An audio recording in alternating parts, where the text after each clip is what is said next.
নমস্কার, 91.2 FM radio সুন্দরবনে আছি আমরা। আজকের এই বিশেষ প্রতিবেদনে আপনাদের স্বাগত জানাই। আমি আরজি কুহেলি। গণমাধ্যম হিসেবে বেতারের গুরুত্ব অনস্বীকার্য। এই সম্পর্কে সচেতনতা বৃদ্ধি ও আন্তর্জাতিক সহযোগিতা বৃদ্ধির লক্ষ্যে প্রতি বছর 13 ফেব্রুয়ারি বিশ্ব বেতার দিবস ওয়ার্ল্ড রেডিও ডে পালিত হয়।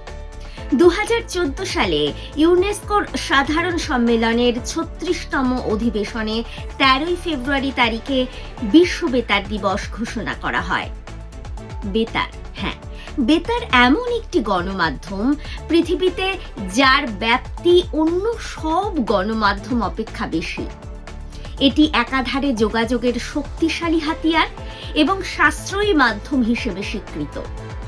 দূরবর্তী জনসম্প্রদায় ও ঝুঁকিতে থাকা মানুষদের কাছে পৌঁছতে বেতারের কোনো বিকল্প নেই। একই সাথে একটি প্রাতিষ্ঠানিক শিক্ষার স্তর নির্বিশেষে জনবিতর্কে মানুষের অংশগ্রহণের একটি মঞ্চ। অধিকন্তু জরুরি অবস্থা থাকাকালীন যোগাযোগ ও বিপর্যয়কালীন ত্রাণ কর্মে বেতার একটি শক্তিশালী ও নির্দিষ্ট ভূমিকা রাখে।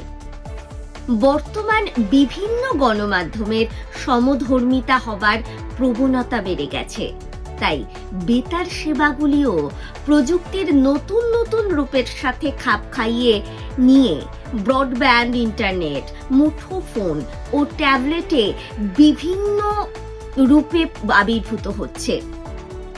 এত কিছু সত্ত্বেও বলা হচ্ছে যে বিশ্বের 100 কোটি মানুষের কাছে এখনো বেতার সেবা লভ্য নয়। 2025 সালে বিশ্ব বেতার দিবসের প্রতিপাদ্য বিষয় ছিল রেডিও ও জলবায়ু পরিবর্তন। যদি আমরা আমাদের অদূর ভবিষ্যতের দিকে দৃষ্টি নিবদ্ধ করি, তাহলে জলবায়ু পরিবর্তন মোকাবিলার জন্য এই 2025 সাল কিন্তু অত্যন্ত গুরুত্বপূর্ণ হয়ে উঠেছে।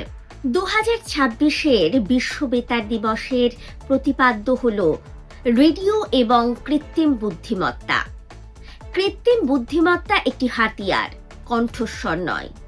এই মন্ত্রকে কেন্দ্র করেই এই প্রতিপাদ্য বিষয়। বিশ্ব বেতার দিবস 2026 উপলক্ষে ছত্তিশগড় আকাশবাণী রায়পুর ইউনেস্কোর সহযোগিতায় আজ একটি বিশ্ব বেতার কনক্লেভের আয়োজন করেছে। নমস্কার।